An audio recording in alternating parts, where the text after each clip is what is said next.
अथर्वशुंभाय नमः, पार्वती वरुणाय नमः। विश्वाधारं गगनसदृशं मेघवर्णं शुभांगं लक्ष्मीकांतं कमलनयनं योग। प्रिय श्रोताओं, कथा का श्रवण कीजिए। प्रथम अध्याय में सूर्य जी क्या कहते हैं। व्यास जी ने कहा, एक समय नैमिषारण्य तीर्थ में शौनक आदि 88,000 ऋषियों ने पुराण वेता श्री सूर्य जी से पूछा, हे सूर्य जी, इस कलयुग में वेद विद्या रहित मनुष्य को भक्ति किस प्रकार मिलेगी, उनका उद्धार कैसे होगा। हे मुनिश्रेष्ठ, कोई ऐसा व्रत कहिए, तप कहिए, जिसके करने से थोड़े ही समय में पुण्य प्राप्त हो सकता है, मनोवांछित फल भी मिले। ऐसी कथा सुनने की हमारी प्रबल इच्छा है। सर्वशास्त्र ज्ञाता श्री सूर्य जी ने कहा, हे वैष्णव पूज्य, आप सब ने प्राणियों के हित की बात पूछी है। अब मैं उस श्रेष्ठ व्रत को आप लोगों से कहूंगा जिस व्रत को नारद जी ने श्री लक्ष्मीनारायण भगवान से पूछा था और श्री लक्ष्मीपति ने मुनिश्रेष्ठ नारद जी को बताया था। वह कथा ध्यान से सुने। एक समय योगीराज नारद जी दूसरों की इच्छा में घूमते हुए मृत्यु लोक में आ पहुंचे। यहाँ अनेक योनियों में जन्मे सभी प्राय मनुष्यों को अपने अपने कर्मों के द्वारा अनेक प्रकार के दुखों से पीड़ित देखकर सोचा कि इससे कर्म करने से इनके दुखों का नाश होगा। ऐसा मन में विचार कर वह विष्णु लोक को गए। वहाँ श्वेत वर्ण 4 भुजाओं वाले देव नारायण को देखा, जिनके हाथ में शंख चक्र पद्म वरमाला पहने हुए थे। उन्हें देखकर स्तुति करने लगे। हे नारद जी ने कहा, हे भगवान, आप अत्यंत शक्ति से संपन्न है। मेरी प्रभावाणी से आपको कोई भी नहीं पा सकता। आपका आदि अंत नहीं है। निर्गुण स्वरूप सृष्टि के कारण भक्तों के दुखों को दूर करने वाले हो। आपको मेरा नमस्कार है। नारद जी से सुनकर विष्णु भगवान बोले, हे मुनिश्रेष्ठ, आपके मन में क्या है? आपका किस काम के लिए आगमन हुआ है? निसंकोच होकर कहे। तब नारद मुनि ने कहा, मृत्यु लोक में सभी मनुष्य जो अनेक योनियों में पैदा हुए हैं, अपने अपने कर्मों के द्वारा अनेक प्रकार के दुखों से पीड़ित है। हे नाथ, यदि आप मुझ पर दया रखते हो तो बताइए कि उन मनुष्य के दुख कैसे दूर हो सकते हैं। श्री विष्णु भगवान ने कहा, हे नारद, मनुष्य की भलाई के लिए तुमने बहुत अच्छा प्रश्न किया है। जिस पर मनुष्य बहुत से छूट जाता है, वह मैं तुमसे कहता हूँ। बहुत पुण्य देने वाला स्वर्ग तथा मृत्यु दोनों में जो व्रत है, आज मैं प्रेम वर्षों को तुमसे कहता हूँ। श्री सत्यनारायण भगवान का यह व्रत विधि पूर्वक संपन्न करके मनुष्य धरती पर सुख भोग कर मरने पर मोक्ष को प्राप्त होता है। श्री विष्णु भगवान के वचन सुनकर नारद मुनि बोले, हे भगवान, उस व्रत का क्या फल है, क्या विधान है, कब करना चाहिए, हमें विस्तार से बताइए। श्री विष्णु भगवान ने कहा, हे नारद, दुख शोक आदि को दूर करने वाला, सब स्थानों पर विजय कराने वाला, भक्ति और श्रद्धा के साथ किसी भी दिन मनुष्य श्री सत्यनारायण भगवान की संध्या के समय ब्राह्मणों और बंधु बांधवों के साथ धर्मपरायण होकर पूजा करे। भक्ति भाव से निवेद्य केले का फल शहद, घी अथवा गुड़ भी दे सकते हैं और गेहूं के भाव में साठ का चूर्ण भी दे सकते हैं। इनको भगवान को भक्ति भाव से अर्पण कर देवे।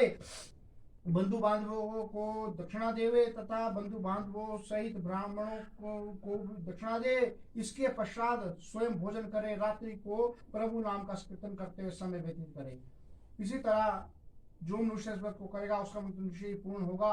हे भक्तरा, तुमसे तो कलयुग के कर्म नहीं छिपे। हमारा खान पान आचार विचार को चाहते हुए भी पवित्रता न रख पाने के कारण, क्योंकि जीव मेरा नाम स्मरण ही ले लेगा तो अपना लोक परलोक संवार सकेंगे। इसलिए विशेष रूप से कलयुग में मृत्यु लोक में यही एक लघु आसान उपाय होगा, जिससे अल्प समय अल्पदम से प्रत्येक जीव को महान पुण्य की प्राप्ति हो सकती है। श्री सत्यनारायण देवाखंडे प्रथमोध्याय संपूर्णम। बोलो कृष्ण बलदेव की जय।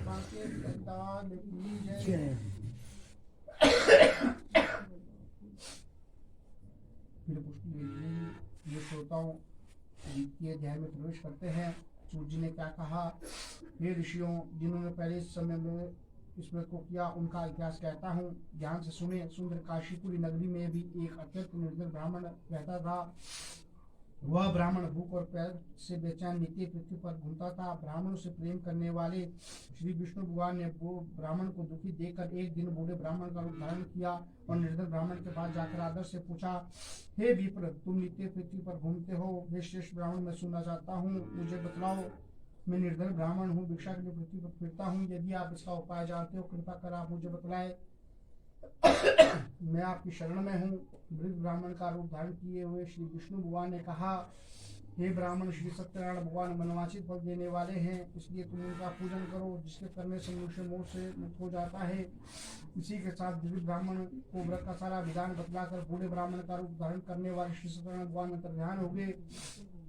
जिस व्रत को वृद्ध ब्राह्मण ने बतलाया है, मैं उसको अवश्य करूंगा, यह निश्चय कर वह दिव्य ब्राह्मण घर चला गया। परंतु उस रात्रि उसे नींद नहीं आई। अगले दिन जल्दी उठा और श्री सत्यनारायण भगवान का व्रत करने से भिक्षा के लिए चला। उस दिन उसको भिक्षा में बहुत सा धन मिला, पूजा आदि का सामान खरीदा और घर आकर अपने बंधु बांधवों के साथ भगवान श्री सत्यनारायण भगवान का व्रत किया। इसके करने से दिव्य ब्राह्मण सब दुखों से छूटकर अनेक प्रकार की संपत्ति से युक्त हो गया। उस समय स्वविद पर हर मास से व्रत करने लगा। जो शास्त्र विधि के अनुसार श्रद्धा पूर्वक इस व्रत को करेगा, वह सब पापों से छूटकर मोक्ष को प्राप्त होगा। आगे जो मनुष्य पृथ्वी पर श्री सत्यनारायण भगवान का व्रत करेगा, वह सब दुखों से छूट जाएगा। इसी तरह नारद से सत्यनारायण का कहा वह व्रत ने तुमसे कहा, और मैं क्या कहूँ, तुम क्या सुनना चाहते हो, मुझे बतलाए। ऋषियों ने कहा, हे मनुष्य, संसार में इस विप्र से सुनकर किस किसने इस व्रत को किया, हम सब सुनना चाहते हैं, इसके लिए हमारे मन में श्रद्धा है। श्री सूर्य जी ने कहा, हे मुनि, जिन प्राणियों ने इस व्रत को किया उनका इतिहास कहता हूँ। एक समय वह ब्राह्मण धन ऐश्वर्या के अनुसार बंधु बांधवों के साथ व्रत करने को तैयार हुआ। उसी समय लकड़ी बेचने वाला बूढ़ा व्यक्ति वहां आया। उसने सिर पर रखा लकड़ी को उठा बाहर रख दिया, विप्र के मकान में चला गया। प्यास से दुखी लकड़हारे ने विप्र को नमस्कार कर कहा, को व्रत करते हुए देखा, वह प्यास को भूल गया और उसने विप्र को नमस्कार किया और पूछा, हे विप्र, आप किसका पूजन कर रहे हैं, इसे करने से क्या फल मिलता है, कृपा कर आप मुझे बतलाए। ब्राह्मण ने कहा, सब मनोकामना को पूरा करने वाला श्री सत्यनारायण भगवान विष्णु जी का व्रत है, इन्हीं की कृपा से मेरे यहाँ झिंगानी आदि की प्राप्ति हुई है। विप्र से इस व्रत के बारे में जानकर लकड़हारा बहुत प्रसन्न हुआ। भगवान का चरण को भोजन करने के पश्चात अपने घर गया। अगले दिन लकड़हारे ने अपने मन में इस प्रकार का संकल्प किया, आज गांव में लकड़ी बेचने जितना भी धन प्राप्त होगा, उस समय सत्यनारायण देव का व्रत करूंगा। यह मन में विचार कर वह बुरा लकड़हारा लकड़ियों का अपने सिर पर रखकर ऐसे सुंदर नगर में गया। 3 लकड़ियों का दाम पहले दिनों से चौगुना मिला। तब वह बूढ़ा लकड़हारा अति प्रसन्न होकर पक्के केले, शक्कर, शहद, घी, दूध, दही और गेहूं का चूर्ण इत्यादि सत्यनारायण भगवान के व्रत की सामग्री को लेकर अपने घर आ गया। फिर उसने अपने बंधु बांधवों को बुलाकर विधि विधान के साथ भगवान जी का पूजन किया, व्रत किया। उस वक्त के प्रभाव से वह बूढ़ा लकड़हारा धन पुत्र संसार के समस्त सुख होकर अंत में वैकुंठ को चला गया। इति श्री सत्यनारायण देवाखंडे द्वितीय अध्याय संपूर्णम। बोलो कृष्ण बलदेव की जय।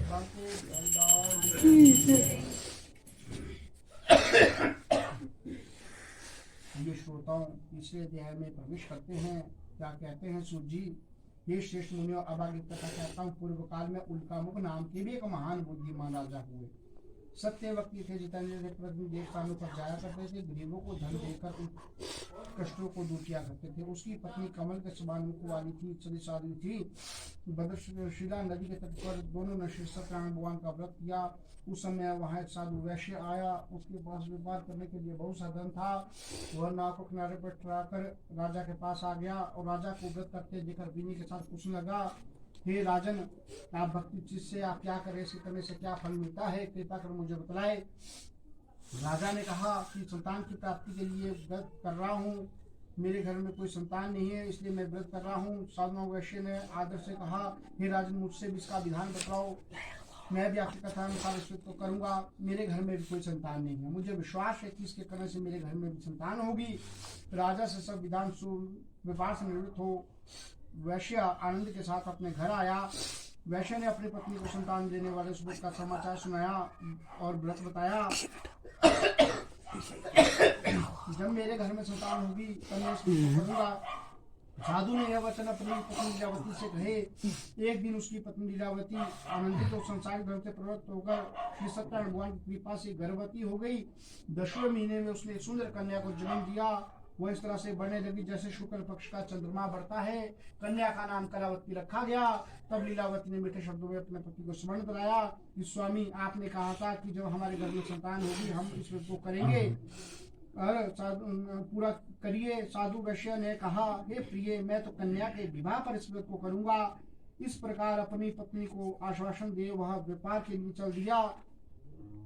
कलावती पितृगृह में वृद्धि को प्राप्त हो गई। लौटने पर साधु ने जब नगर में सखियों के साथ अपनी पुत्री को खेलते हुए देखा, क्रीड़ा करते हुए देखा, उसके मन में विचार उत्पन्न हुआ कि मेरी पुत्री अब विवाह योग्य हो गई है और मुझे इसका विवाह कर देना चाहिए।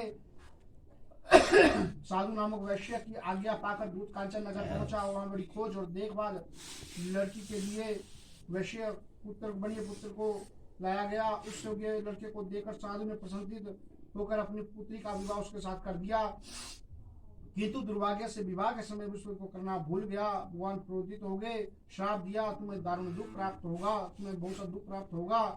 अपने कार्य में कुशल साधु नामक वैश्य ने अपने जामाता सहित नाव को लेकर व्यापार करने के लिए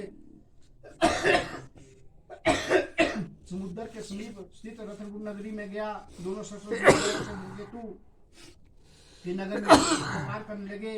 एक दिन भगवान सत्यनारायण की माया से प्रेरित कोई चोर राजा के धन को चुराकर भागे जा रहा था। राजा के दूतों को अपने पीछे वेग से आकर देखकर चोर ने घबराते हुए राजा के धन को चुपचाप वहीं रख दिया जहाँ ससुर ठहरे हुए थे और भाग गया। जब दूतों ने साधु वैश्य के पास जाकर राजा के धन को पाया तो दोनों ससुर माता दोनों को बांधकर ले गए। राजा के समीप जाकर कहा, हम ये दो चोर पकड़कर लाए हैं, देखकर आज्ञा दे। तब राजा ने भी उनकी कोई बात नहीं सुनी और उन्हें कारागार में डालने की आज्ञा दी। इस प्रकार राजा की आज्ञा से उनको कठिन कारावास में डाल दिया गया। उनका जो धन था वह छीन लिया गया। सत्यनारायण भगवान की कृपा से साधु वैश्य की पत्नी लीलावती और पुत्री कलावती जो घर पर थी वह भी बहुत दुखी हुई। उनके घर में जो धन रखा था चोर चुरा कर ले गए। शारीरिक, मानसिक तथा भूख प्यास की चिंता में कलावती एक ब्राह्मण के घर गई। वहां उसने सत्यनारायण भगवान जी का पूजन करते हुए देखा, कथा सुनी, प्रसाद ग्रहण किया। रात्रि को घर आई। माता ने कलावती से पूछा, हे पुत्री, तू अब तक कहाँ है? तेरे मन में क्या है?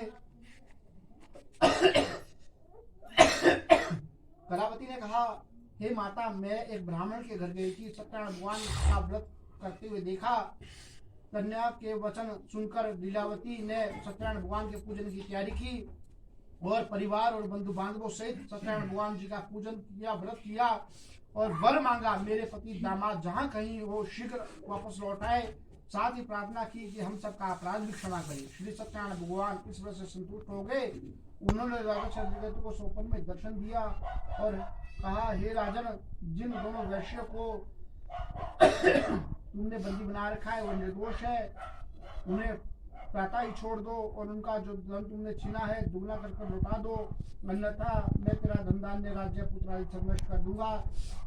राजा से ऐसे वचन कहकर भगवान अंतर्ध्यान हो गए। प्रातःकाल राजा चंद्रकेतु ने सभा में सबको अपना स्वप्न सुनाया और सैनिकों को आज्ञा दी कि दोनों बड़े पुत्रों को कैसे मुक्त कर सभा में लाया जाए। दोनों ने आते ही राजा को प्रणाम किया। राजा ने कोमल वचनों में कहा, हे महानुभाव, भाई वर्ष ऐसा कठिन दुख प्राप्त हुआ है, तुम्हें कोई भय नहीं है और तुम मुक्त हो और उनका जो धन छीना था दुगना करके लौटा दिया। आदर से तूने विदा किया। दोनों वैश्य अपने घर को चल दिए। इति श्री सत्यनारायण रेवा कुंडे तृतीय अध्याय संपूर्णम। बोलो कृष्ण गुरुदेव हरिलाल की। प्रिय श्रोता, चतुर्थ अध्याय में प्रवेश करते हैं। क्या कहते हैं? वैश्य ने मंगलचार करके यात्रा आरंभ की और अपने नगर को चला। उनके थोड़ी दूर आगे बढ़ने पर सत्यनारायण भगवान ने उनसे पूछा, हे साधु, तेरी नाव में क्या है? बनिए थोड़ा से भी अभिमान में चूर होते हैं। कह दिया, क्यों पूछते हो दंडी, क्या धन लेने की इच्छा है? मेरी नाव में तो बेल और पत्ते भरे हैं। वैश्य का कठोर वचन सुनकर दंडी महाराज सत्यनारायण भगवान ने कहा, तुम्हारा वचन सत्य हो। ऐसा कहकर वहां से दूर चले गए। समुद्र के किनारे जाकर बैठ गए। दंडी महाराज जी के जाने के पश्चात वैश्य ने नाव को चुली देकर चंबा किया तथा नाव में बेलपत्ती आदि देखकर मूर्छित हो गया, जमीन पर गिर पड़ा। मूर्छा खुलने पर अत्यंत शोक करने लगा। उसका दामाद बोला, शोक न करे, दंडी का श्राप है। दूसरे वचन कहे हमने उनसे, उनकी शरण में चलना चाहिए, तभी हमारी मनोकामना पूर्ण होगी। जमाता के से वह पूर्ण होगी। जमाता के वचन सुनकर वह साधु नामक वैश्य के पास पहुंचा और अत्यंत भक्ति भाव से प्रणाम करके बोला, मैंने जो आपसे असत्य वचन कहे उसे क्षमा करे। ऐसा कहकर महान शोकातार हो रोने लगा। तब दंडी भगवान बोले, हे बड़े पुत्र, तू बार बार मेरी पूजा से विमुख हुआ है, इसलिए तुझे दुख भोगना पड़ा है। वैश्य ने कहा, हे भगवान, आपके रूप को तो ब्रह्मा आदि देवता भी नहीं जान सकते, मैं कैसे जानूंगा? आप प्रसन्न होइए, मैं अपनी समर्था के अनुसार आपकी पूजा करूंगा, मेरी रक्षा करो, पहले के समान नौका में धन भर दीजिए। उसके भक्ति वचन सुनकर श्री सत्यनारायण भगवान प्रसन्न हो गए और नाव उसकी इच्छा अनुसार वर देकर अंतर्ध्यान हो गए। तब ससुर व जमाता दोनों ने नाव पर आकर देखा कि नाव धन से परिपूर्ण है। फिर वह सत्यनारायण का पूजन कर साथियों सहित अपने नगर को चला। जब अपने नगर में एक निकट पहुंचा तब उसने एक दूत को घर भेजा। दूत ने साधु नामक वैश्य के घर जाकर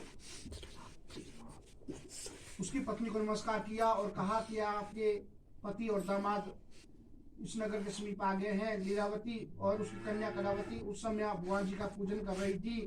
दूत की आज्ञा सुनकर साधु की पत्नी ने बड़े हर्ष के साथ सत्यदेव का पूजन पूर्ण किया और अपनी पुत्री से कहा, मैं अपने पति के दर्शन को जाती हूँ, तू भी कार्य पूर्ण कर शीघ्र आ जाना। परंतु कलावती पूजन एवं प्रसाद को छोड़कर अपने पति के दर्शन को चली गई। प्रसाद की अवज्ञा के कारण सत्यदेव भगवान रुष्ट हो गए। उसके पति को नाव से पानी में डुबो दिया गया। कलावती अपने पति को ना देखकर रोती हुई जमीन पर गिर पड़ी। नौका को डूबा हुआ देख, कन्या को रोता देख साधु नामक वैश्य दुखित हो बोला, हे प्रभु, मुझसे मेरे परिवार से जो भी भूली उस क्षमा करे। उसके दीन वचन सुनकर सत्यदेव भगवान प्रसन्न हो गए। आकाशवाणी हुई, हे वैश्य, तेरी कन्या मेरे प्रसाद को छोड़कर आई, इसलिए इसका पति दृश्य हुआ। यदि घर जाकर प्रसाद खाकर आएगी, इससे इसका पति अवश्य मिलेगा। ऐसी आकाशवाणी सुनकर कलावती ने घर पहुंचकर प्रसाद खाया, फिर आके पति के दर्शन किए। तत्पश्चात साधु वैश्य ने वही विधि पूर्वक बंधु बांधवों सहित सत्यनारायण का विधि पूर्वक पूजन किया। वह इस लोक का सुख भोगकर अंत में स्वर्गलोक को चला गया। इति श्री सत्यनारायण रेवाखंडे चतुर्दय संपूर्ण बोलो कृष्ण प्रिय श्रोताओं, पंचम अध्याय में अंतिम अध्याय में प्रवेश करते हैं। क्या कहते हैं सूत जी ने आगे कहा, हे ऋषियों, मैं एक और कथा कहता हूँ, सुनो। प्रजापालन में लीन तुगध्वज नाम का भी एक राजा था। उसने भगवान सत्यदेव का प्रसाद त्याग कर बहुत सा दुख पाया। एक समय वन में वन पशुओं को मारकर बढ़ के वृक्ष के नीचे आया। वहां उसने ग्वालों को भक्ति बांधवों सहित बंधु बांधवों सहित सत्यनारायण भगवान जी का पूजन करते हुए देखा। परंतु राजा देखकर भी अभिमान वंश उनके पास नहीं गया। सत्यदेव भगवान को ना ही नमस्कार किया।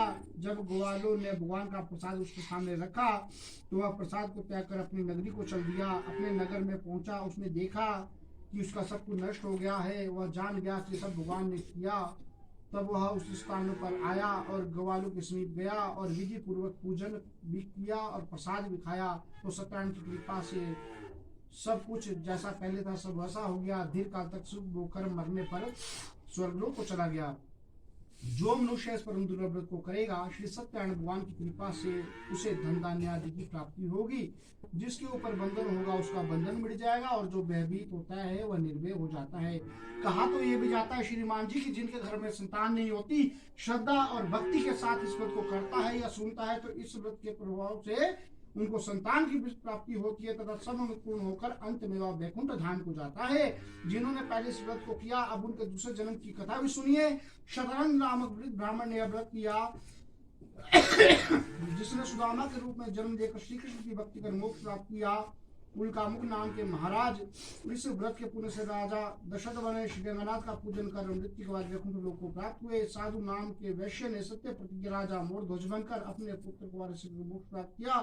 वह भी इसी व्रत का फल था। इसी तरह महाराज तुगध्वज स्वयंभू मनु हुए, जिन्होंने बहुत से लोगों को भागवत महापुराण का 18 पुराणों का ज्ञान दिया और भक्ति में लीन कर मोक्ष प्राप्त किया। लकड़हारा भीड़ अगले जन्म में गृह नामक निषाद राज हुए, जिन्होंने भगवान राम के चरणों की सेवा कर मोक्ष प्राप्त किया। इति श्री सत्यनारायण व्रत कथा पंचम अध्याय संपूर्ण। बोलो कृष्णदेव की जय। बांके हरिदास की जय। भगवान दीक्षा लेते रहते। हे नाथ मेरी ये प्रार्थना है, कभी ना भूलूं मैं नाम तेरा, कभी ना भूलूं मैं नाम तेरा। निष्काम होकर मैं दिन रात नाऊं, निष्काम होकर मैं दिन रात गाऊं, हे नाथ नारायण वासुदेव, श्री कृष्ण गोविंद हरे मुरारी। ओम जय जगदीश हरे स्वामी देव नाथ हरे।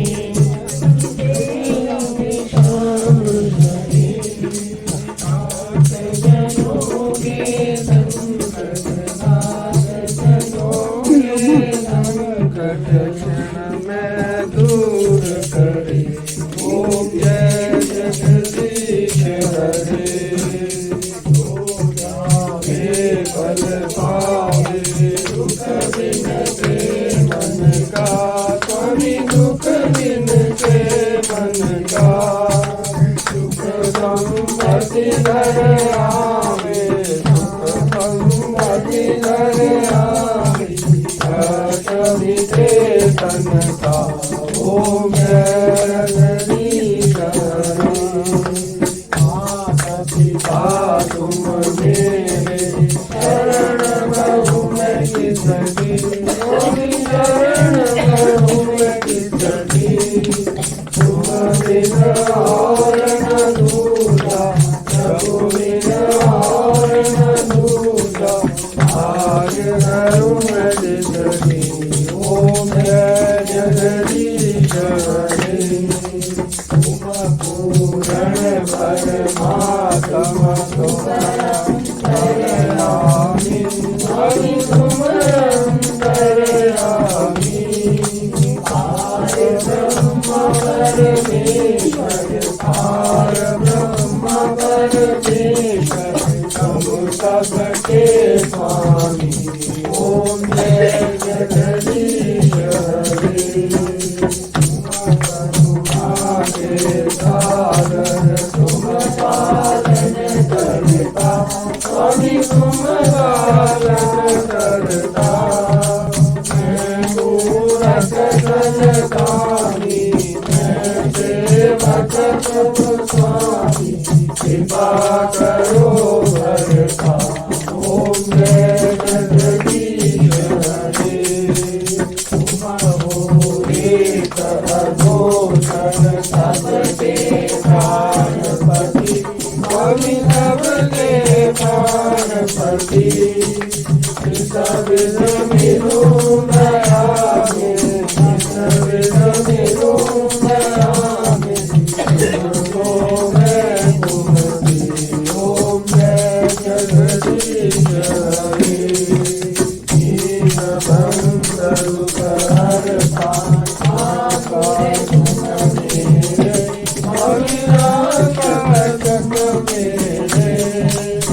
अपने हाथ उठाओ, चरण लगाओ, संसार बड़ा तेरे ओम जय जगदीश हरे।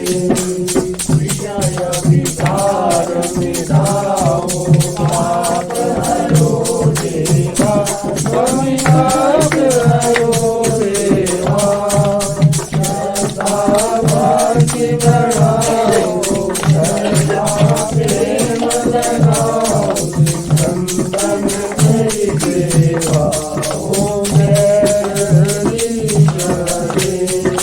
मन मन धन सब है तेरा, अभी कब कुछ है तेरा,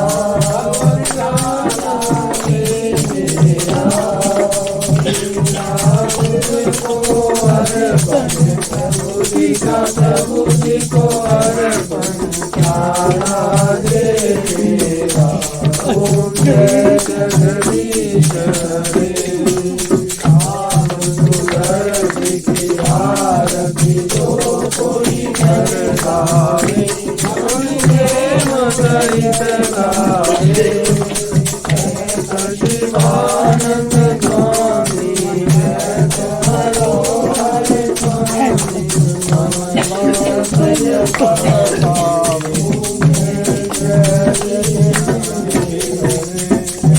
जगदीश हरे स्वामी जय जगन्नाथ।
सर्वमंगल मांगल्ये शिवे सर्वार्थ साधिके शरणे त्र्यंबके गौरी नारायणी नमोस्तुते। मंगलम भगवान विष्णु मंगलम गरुड़ध्वजा मंगलम पुंडरीकाक्षाय मंगलाय विष्णु।